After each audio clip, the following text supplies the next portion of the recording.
sure most of you have already heard about Brittany Bree Newsom and her heroic act to bring down the Confederate flag flying over the South Carolina Capitol grounds. I'm not here to criticize that. Not at all. In fact, I think it was fucking amazing. And she showed a bravery and skill that I only wish I had.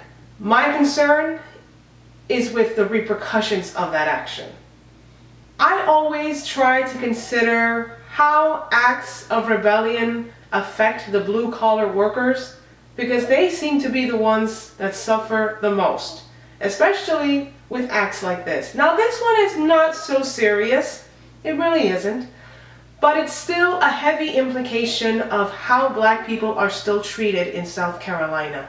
After Brittany Bree Newsom was arrested and taken away from the scene, 2 black workers were the ones to put the flag back up. Do you have any idea what the implication of that is? I can't even imagine what those workers were thinking. To have witnessed such an amazing moment of rebellion and solidarity with the black community, and basically a middle finger to all those Confederate flag-loving motherfuckers in South Carolina, only to have to go back around, stuff their feelings, and put that flag back up on the flagpole. Ugh.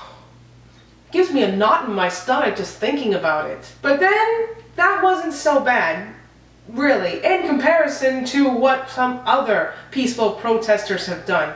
The one that immediately comes to mind is the Belgian women's rights group Lilith, who in August of 2014 decided to protest the Belgian airport at Liege by dumping buckets of fucking fake blood all over the floor. Yes, fake blood, it's fake blood, but even just the thought of it, whoa, that's hardcore.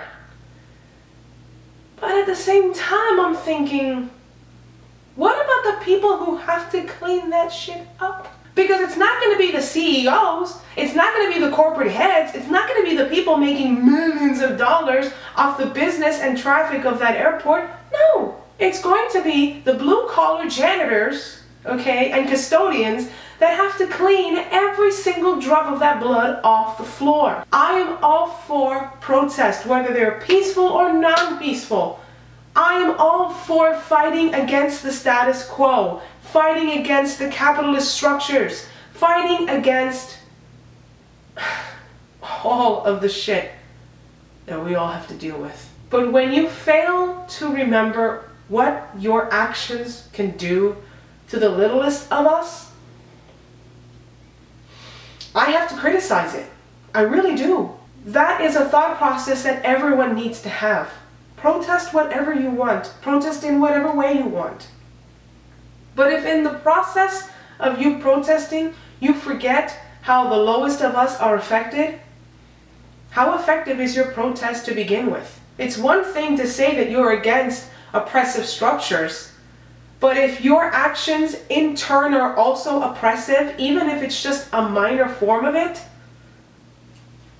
don't crash down on the lowest class, the ones that clean up after you, after your peaceful protest or non-peaceful protest is done, while at the same time claiming that you're fighting for them.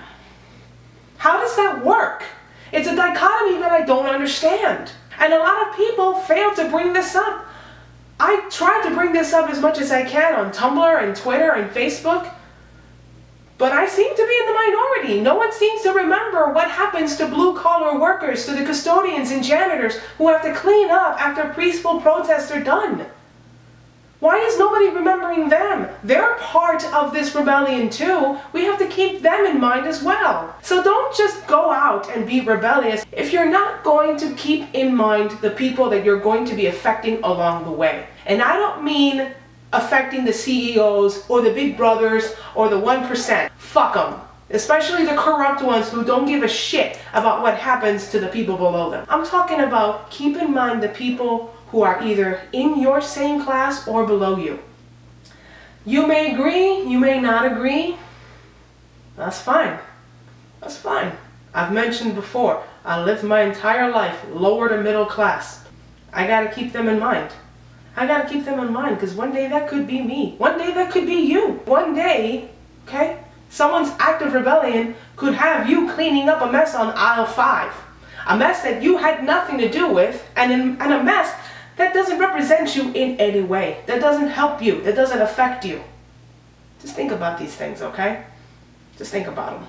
I hope you enjoyed the video. If you did, please hit the little like button, because it really does help, and subscribe for future uploads. If you've got any questions or comments, please put them down below in the comment section. Thank you so much for watching. Mwah! See ya!